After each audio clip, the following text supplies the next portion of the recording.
Mother had a sister. Keep in mind, I think there were about 8 of them. Mom was the oldest.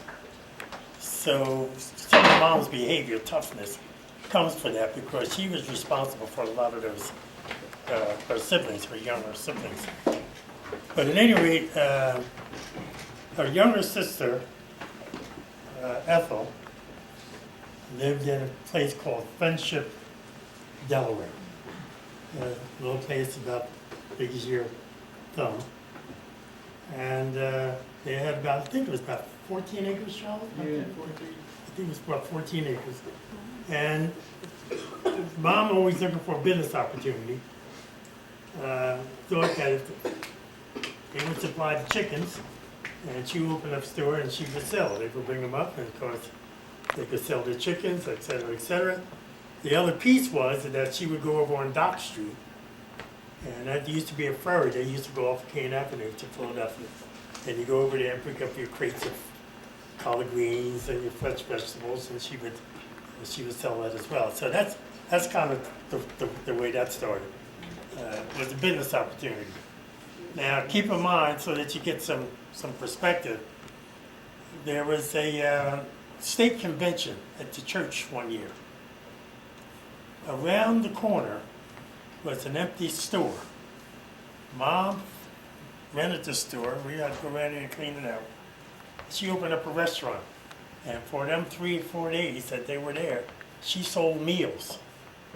She used to hook up with this same sister, Randolph, and they used to have camp meetings. Now, you young ones don't know what a camp meeting is. A camp meeting was out in the woods. The old folk used to build an open-air type church. Would have a roof on it, sides would be exposed, and they would have benches.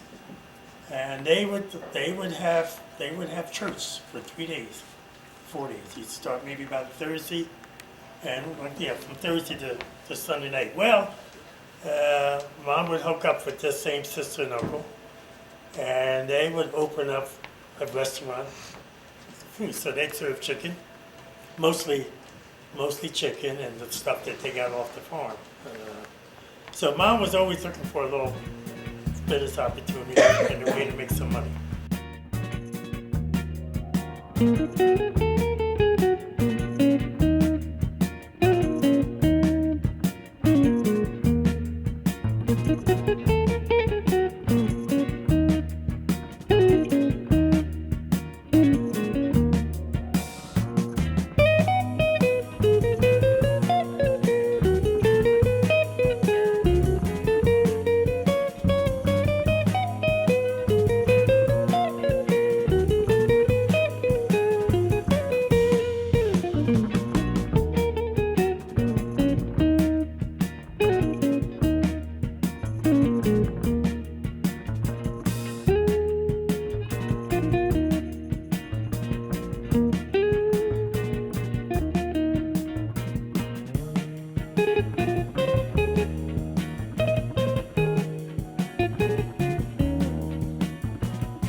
I didn't know anything about race problems until I went in service. Nothing. I was very fortunate in school. I was an athlete, so I just eased through. Everybody liked me, But when I got in service is when I first started running into problems, and and back that day, when I was in the 50s, this tech sergeant, he had 3 up and 2 under. He said, man, this nigga used to go hunting all the time, and I'd get up and punch him right in the nose, and I was a PFC. I mean, you know, airman, 3rd class, nothing, no stripes. He had 5, man, but I didn't care. I was 19. Man, don't say that word around me, you know. I get up, put my shoes on, and we start fighting. And pretty soon he said, man, you can't be messing with these sergeants. So I didn't care. So one time I just got it in me. I said, I'm gonna take this thing all the way up. I went to see the 1st sergeant, went to see his officer, went to see the XO, and he didn't answer my question right, and I asked to see the CO. He said, Aaron, let me tell you something. He said, you can go see the CO. And your case will come up. He said, but by the time your case will be up, you'll be in Japan, and he'll be in Europe. Plus, one time somebody said that N-word, and I got up and started fighting, because I'd fight. And boy, that boy laid me out. That white boy, he almost knocked me silly, you know. I laid up in the bed that night. I said, you know, I can't beat everybody. That's when he come to me.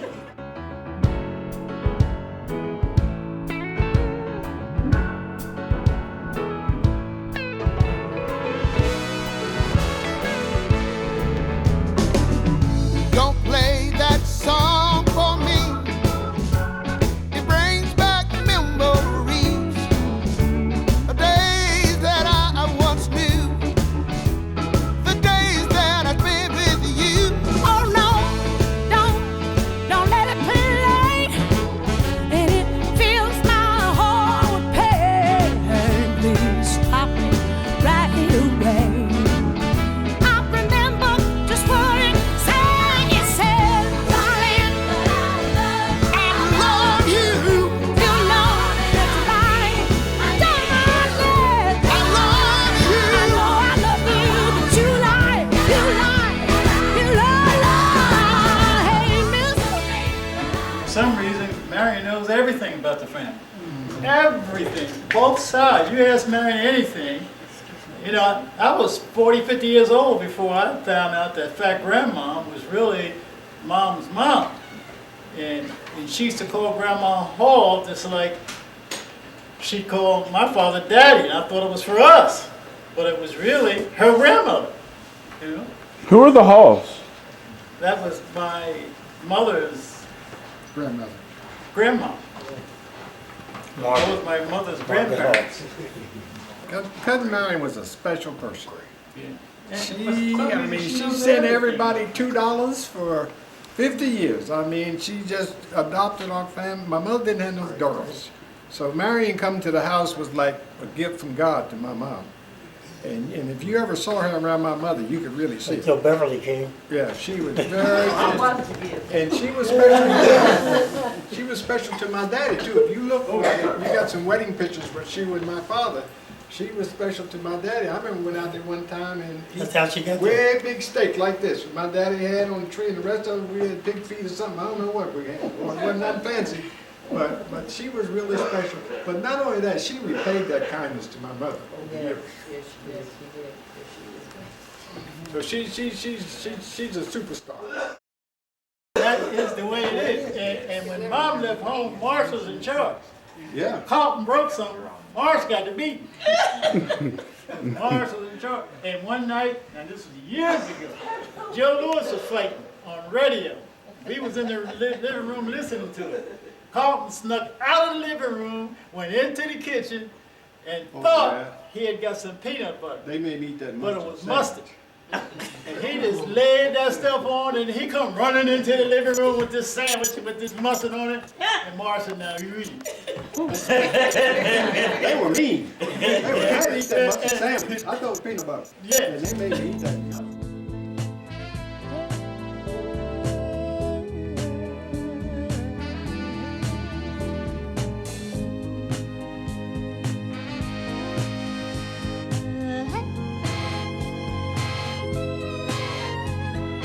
Sit right down and talk to me about how you ought to be.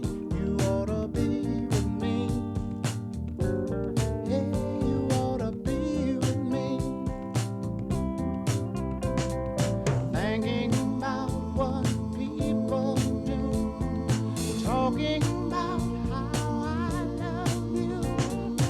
thinking there's nothing to what they say. I always thought Daddy paid good too. Yeah, They you paid you paid the good. same thing he paid the other people. He gave you nothing. Paid you good. You had to earn everything. Yeah. Oh, no, It he didn't was give good. you nothing, but he paid well. They paid you nothing. We had toys at Christmas. Yeah, we had clothes at Easter. And I guess when I think back, we lived good. And when Daddy said, Alice, don't get that boy another nickel, that's exactly what he meant, and it's exactly what happened. I was in junior high school. Not senior high school, I was in junior high school, and I had to get out there and hustle. And he said, boy, spend your last nickel, if you have to, put it in your belly. And I'm gonna tell you folks, I've only been broke once since then. Once, I'm damn near 80. But I've only been broke once since then. Now I was in the service, I don't know what happened. I still don't know what happened. Somebody said it must have been a woman, I said, I guess so. I don't know. I've only been broke once since my father made that statement. I have a question for Grandpa. What was it like raising your own children? Well, it wasn't easy, because it was different times, you know. Wow. Different times. There was no iron then, see, you know. Mom picked up an iron and bust you in the head with a hot iron. She didn't care. She was iron with it. You can't do that now. They put you in jail now. Hit your kid in the head with a iron. Yeah, they ruled by fear then. You can't do that now. Can't do that. But I've been lucky. I got good kids. I got good kids. Now, I'll tell you who got over like a fat rat with our parents. Beverly. Oh, Beverly yeah. got everything she wanted. Oh, yeah. I mean, honey, she would charm my father. And then wherever she went, she'd go get them, and off she would go with the 2 kids. Put them in the back of the car, and off she would go. Beverly lived like a queen.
How I got over. You know my soul looks back and wonder how I got over. How I got over. How I got over, Lord. Oh, my soul looks back and wonder how I got over. Just as soon as I see Jesus, the man who made me free, it was the